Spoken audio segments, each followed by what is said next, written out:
say, to start off, say thank you for, I know a lot of you are praying for the Awana group and the kids that come out, and I do appreciate that. It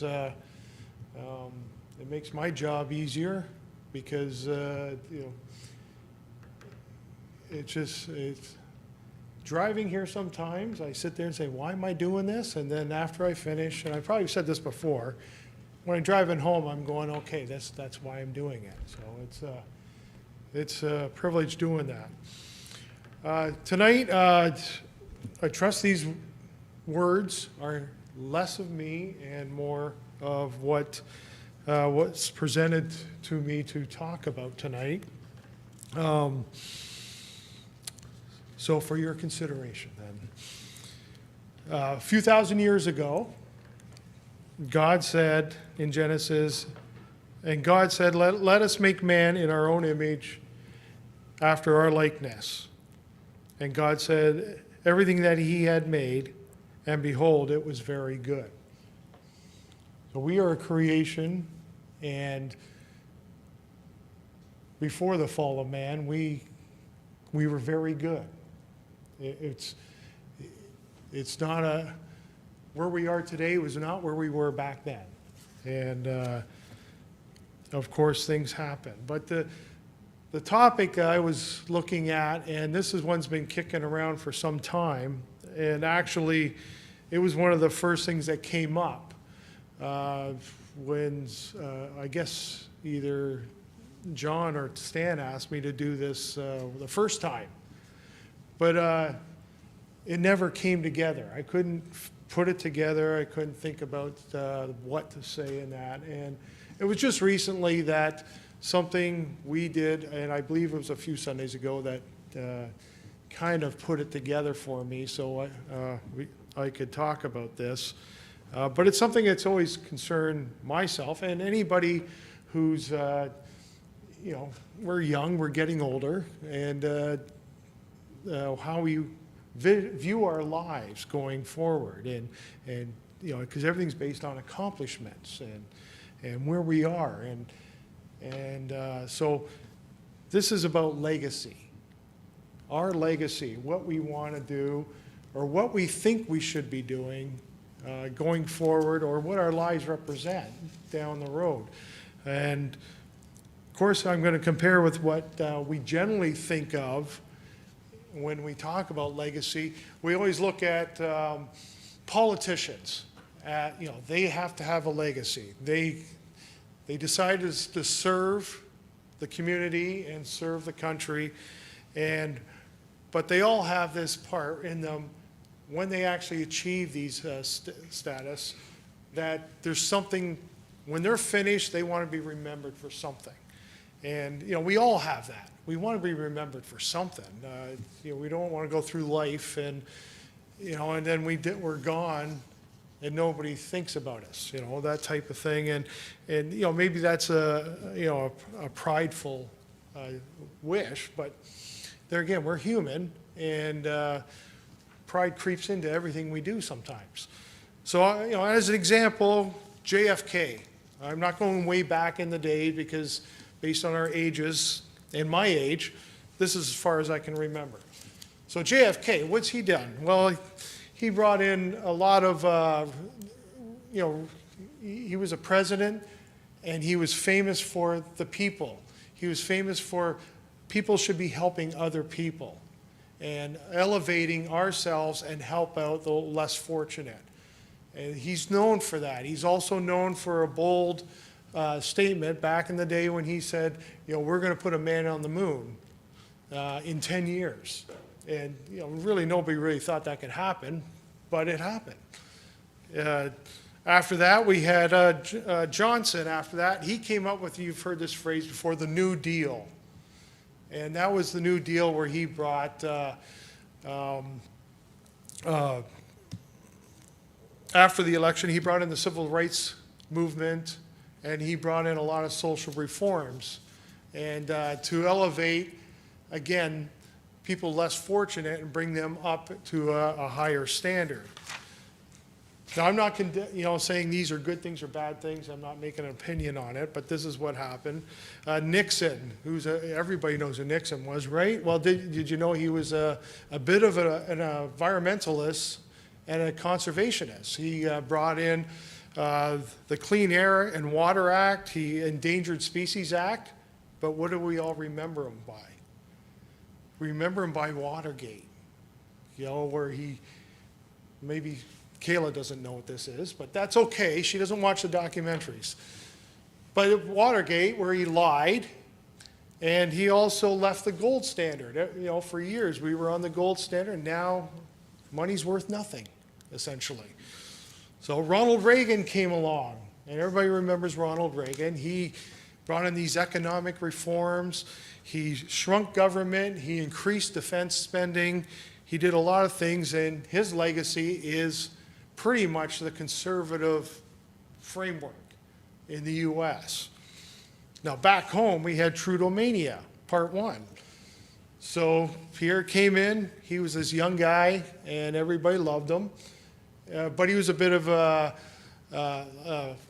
let's say, a hero of the counterculture of the 60s. But what he's famous for is, bringing in more socialist reforms. He took on the FLQ, and beat them.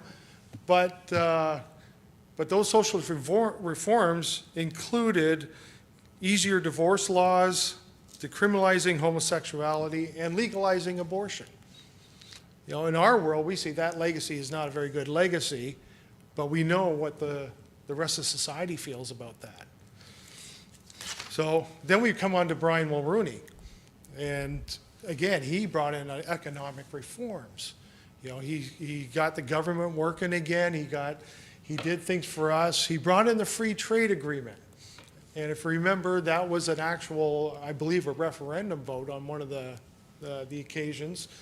And it kind of worked out. The U.S. and Canada were working together.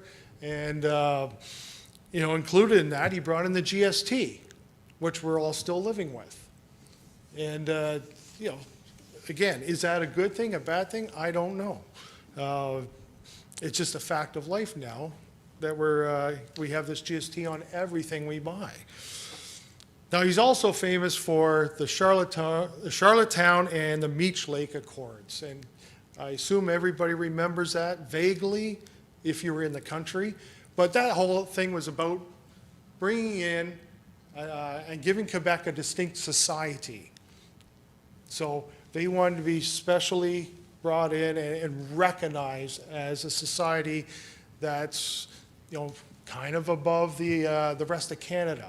And quite frankly, they are still that, and whether they got it by these things, but the country voted this down. This was a referendum, and the country voted down, including Quebec. They didn't like it. It wasn't far enough for them. So that's what his legacy is. And I'll point out that he was ahead of his time because he didn't use single-use plastic bags to transfer his money in. So he stuck with the paper bags back then. And then we got sports and entertainment. Everybody knows, everybody's thinking in their mind right now, okay, well, what hockey player changed the game? What tennis player, what golf player, what entertainer changed their industry? And their legacy is remembered by that. So everybody thinks about, Shania Twain. So, country music was done a certain way at one point. Shania Twain took it to another level. Between her and her husband, they changed the way it sounds, the way it's done. And today we're still living with that change. And you could say, okay, well, Elvis Presley, I should be talking about him. Rock and roll wasn't rock and roll until Elvis came along. And he changed music from that time forward. And so his legacy is what? The king of rock and roll. That's what they call him. But we are conditioned to strive for our legacy. Right from an early age, we're told And I'm not saying there's anything wrong with education and that type of thing. We're told, go to school, learn, and in the States, it was always the thing where, well, one day you can become a president of the United States. That was kind of like their saying. And I don't think it was ever done in Canada where you can become a prime minister. I don't remember hearing that, but watching enough American TV, that was kind of the thing they used to say to their kids. You know, you go to school, be that, your legacy is going to be, you're going to be president of the United States one day. So we're conditioned for that. And you look at entertainment, modern entertainment, like I'm not on social media specifically. I don't really know what's going on there. But I do understand what's happened in advertising, in movies, TV shows and that. We are shown what we are supposed to be. And it's up to us to decide, are we going to be that? Are we influenced by that? We know we are. By, everything that happens, everything that you do is, you're kind of looking at that. Well, there's a new car. I need to have this new phone. I need to have this. And if I don't have these items, then I'm not where I'm supposed to be. And this is the drive from modern media, stemming back to probably when advertising was done the first time on TV with, cars, refrigerators, that type of thing. If you lived in a house and you had the old ice box, you wanted a Frigidaire. That was our modern society. Here's a quote here, and it's not by anybody really famous, but don't be fooled by the radio, the TV, or the magazines. They'll show you photographs of how your life should be. Well, if your life doesn't look like that, you're a loser. And that's what the world is telling us. So recently at Awana, we've been trying to focus, when I have the speakers in, on the truth, faith, and comparing to what they're hearing at school. Because at school, they're being told, well, this is what you need to do. You need to go this. You need to go to college. You need to go to university. You need to do this and be successful. And that is how you measure your life. And we're saying, there is an alternative where, that's not really God's plan. Those things might be provided for us, but it's not necessarily God's plan. So the other character we try to point out, because there is the father of lies, as we call him. And in John 8:44, Jesus says, ye are your fathers, ye are of your fathers, the devil, and the lust of your fathers ye will do. Sorry, this is King James. And he was a murderer from the beginning, and abode not in the truth, because there is no truth in him. When he speaketh a lie, he speaketh of his own, for he is a liar and a father of it. And he was, I believe he was saying that to the Pharisees at the time. But that's what we're trying to tell the kids, and all the speakers are trying to gear around that, is that the world is telling them a different story about what's going on. And we're trying to tell them, what the alternative is, that they have a choice of making. Now, the other day, the kids reminded me at the dinner table about the pledge to the Awana flag, and I've forgotten all about it. But the Pledge of Allegiance to the Awana flag, which stands for Awana clubs whose goal is to reach boys and girls with the gospel of Christ. And this is the part I've forgotten all about, most importantly, and train them to serve him. And that's the Awana flag pledge. And I remember saying this way back in Hopedale, because I think we used to say it, if not every night, but every few nights when the kids came out after the national anthem. Was that true? Yeah, that was every night. Yeah, so that's what they said. And I've forgotten all about it, and we don't do it here. But maybe something we can look at for later on. But what is our legacy? What is our legacy to be? What should it look like? Well, if the Awana Pledge states to train them and serve them, this is one of our goals, is to train people to serve God. It's not about, what is the next neat gadget you're going to get next week, or strive for that. Work extra hard and you'll be able to afford this, that type of thing. We know what Satan's vision is for a legacy. The truth is your truth. Be what you want. The end justifies the means. Live the way you choose. Your feelings trump everything else. So it doesn't matter what you believe, but if you believe it yourself, then it doesn't matter what the guy next to you is believing. And this is what the world is teaching us. They're coming out and basically telling the lie. And that's as Satan telling little lies to everybody, saying, well, that's not your life, this is your life. And if you're not striving for this, you're going to be left out, you're going to be a loser at the end of the day. So when he told Eve the lie, you should not surely die, you'll be as God. Well, clearly, that was a lie, and of course, Eve fell for that lie. And, put us in the position where we are now, where we are all sinners. And that is kind of in our flesh and blood, that we gravitate to that very easily. God created angels, and they also seem to have the ability of choice. Because where would Satan be? And again, I could be some wrong on this, and if anybody wants to point this out to me later on, they can.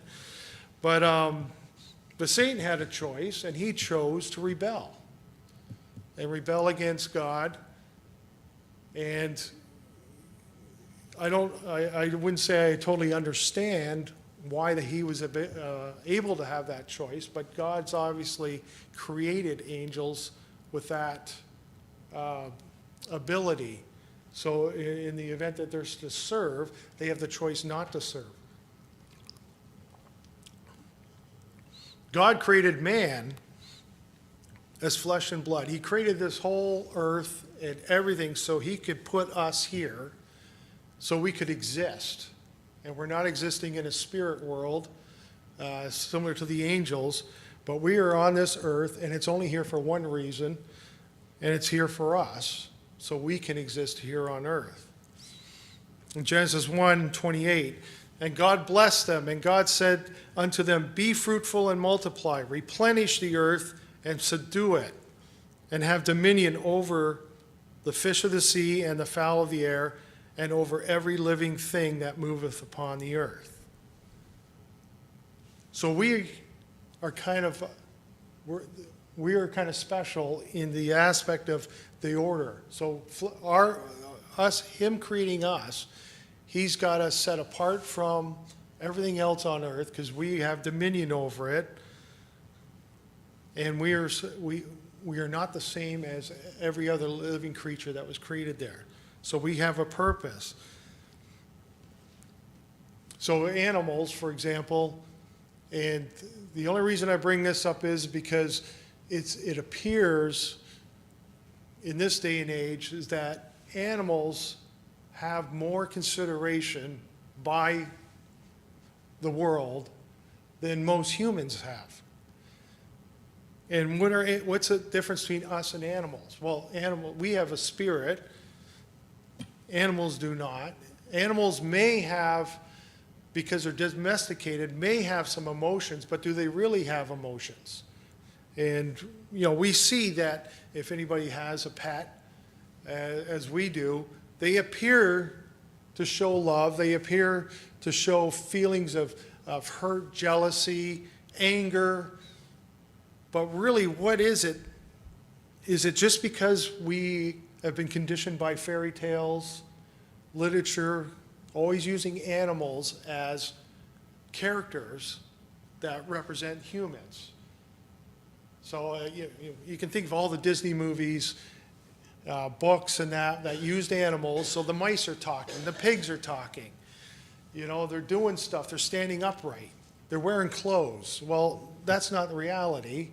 And maybe they're using that as to help convey a message to young kids. But really the only thing that we share with the animals is maybe a survival instinct. Because really, the dog, where's my next meal? Keep me safe. That's the only motivation that an animal probably has that's domesticated. In the outside world, they're looking for the next piece of food and surviving. So consider the fact that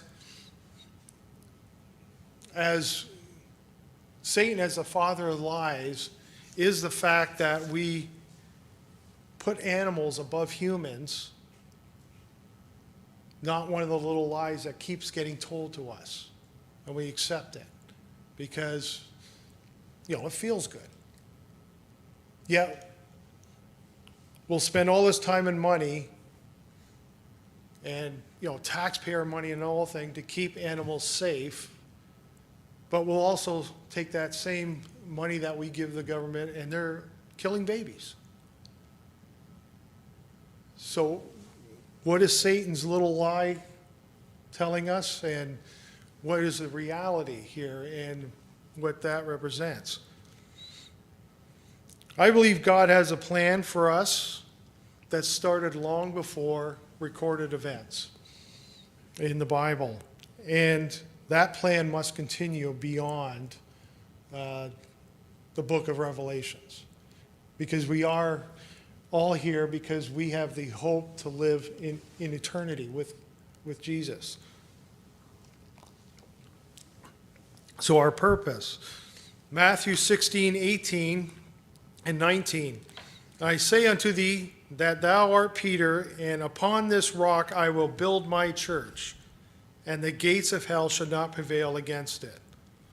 And I'll give unto thee the keys of the kingdom, and whatever thou shalt bind on earth shall be bound in heaven, and whatever shalt loose on earth shall be loosed in heaven.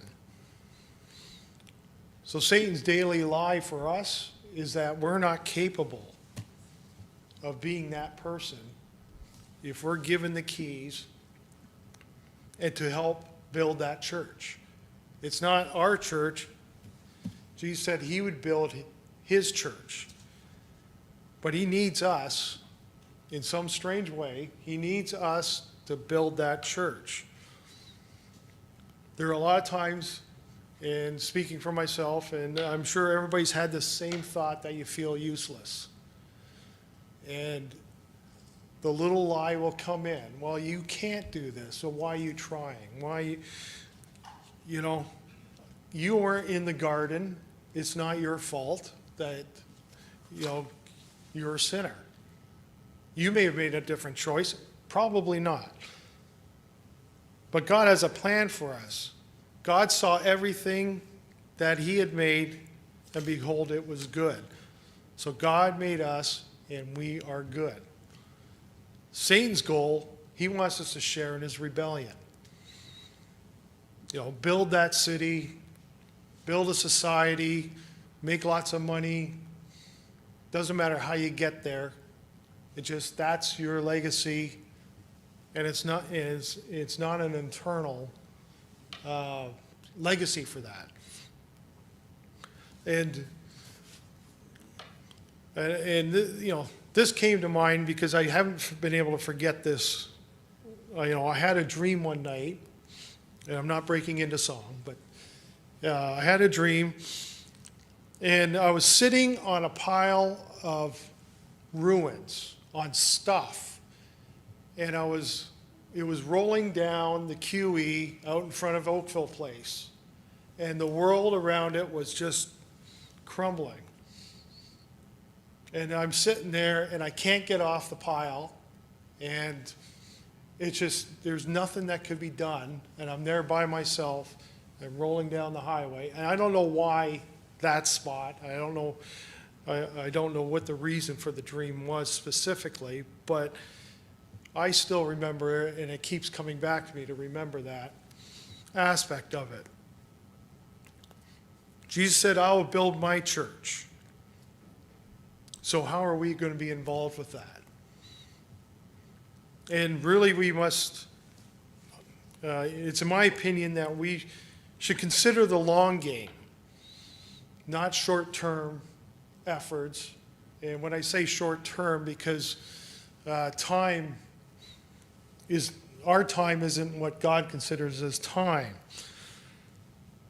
So the long game for me, or when I think about it, is, what are we going to be doing in eternity? What is it that God's plan is for us? God had the ability to create. He created angels. He created us. But he really doesn't need us to do anything. He's God. He can do whatever he wants. When he created us, uniquely, we're flesh and blood, but we also provide us with a human spirit, which, again, I don't believe the animals were given the same consideration. Genesis 3:6, because in a few short chapters from the creation, the Lord's already saying, my spirit shall not always strive with man, for that he is also flesh. And, obviously he found Noah and decided not to pursue that to his full extent. In Matthew 26:41, he says, watch and pray, that ye not enter into temptation, and the spirit is indeed willing, but the flesh is weak. So he's created us. He knows what we're doing. He's telling our spirit is willing, but the flesh is weak. He understands this.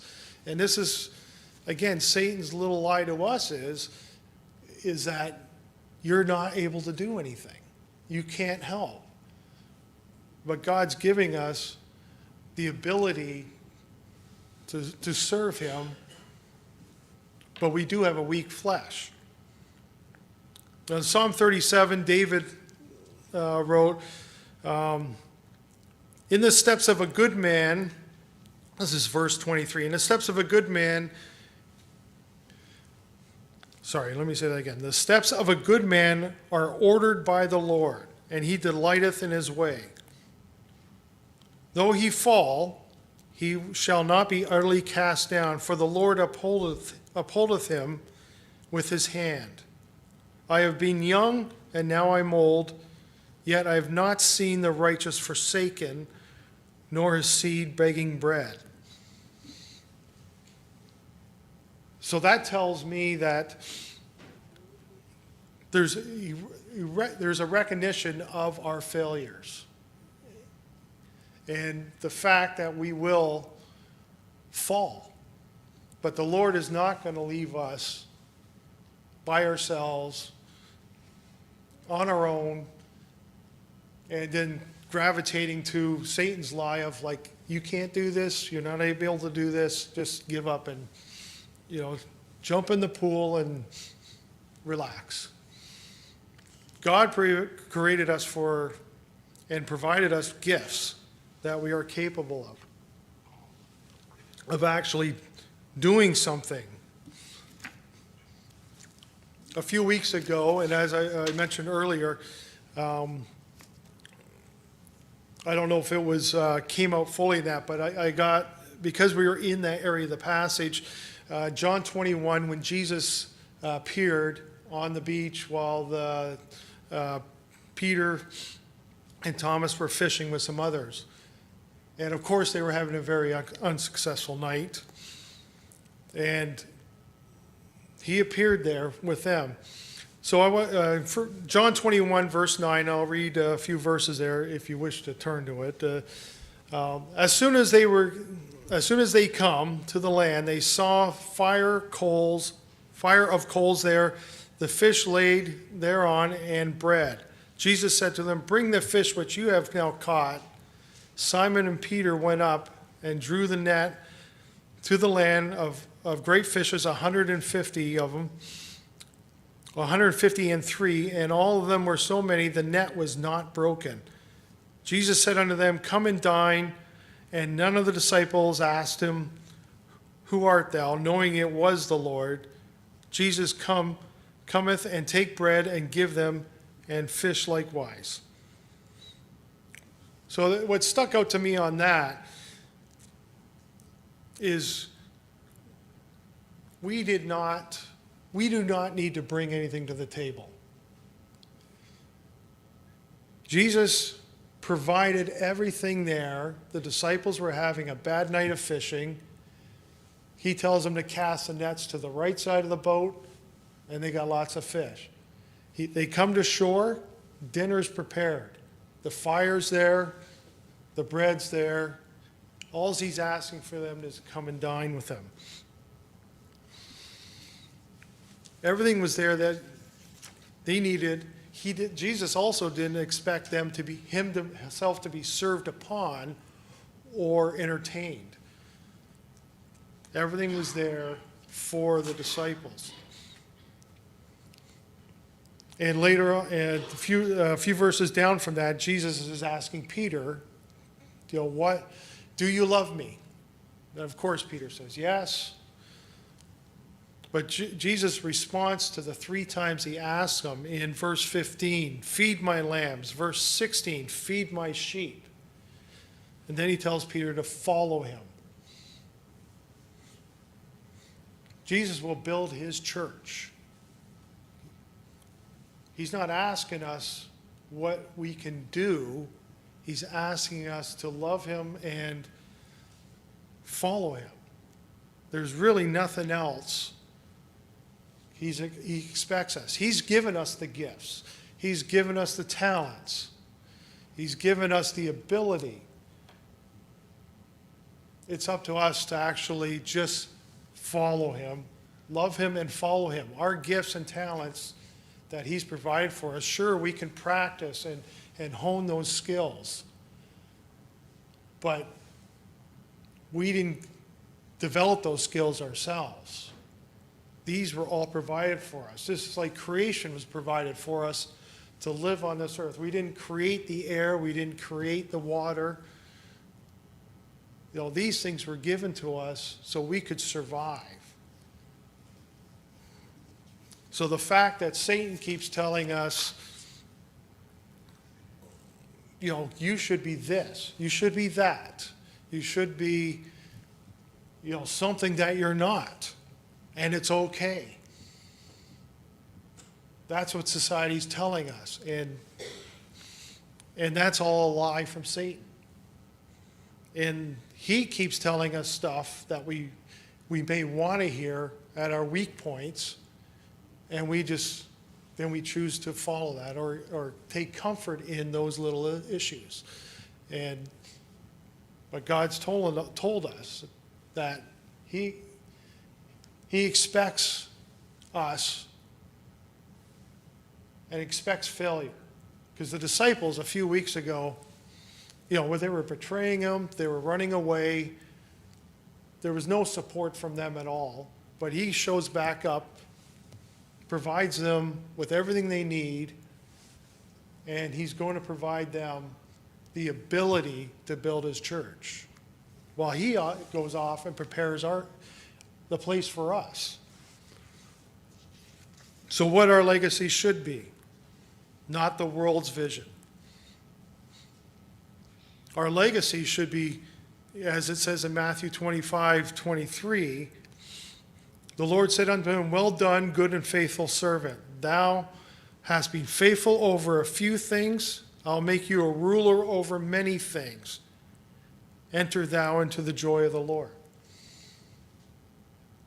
So that portion of it, I'm kind of thinking, well, that's not specifically earthbound, an earthbound activity. I'm thinking that's something that's going to happen in eternity. We follow him here. We be faithful over a few things. He'll make us rule over many things.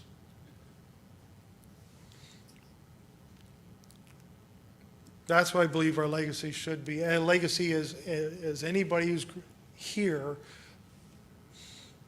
That's why we're here. We're here to help build that church, but we're not really building his church. We are facilitating his plan to build the church.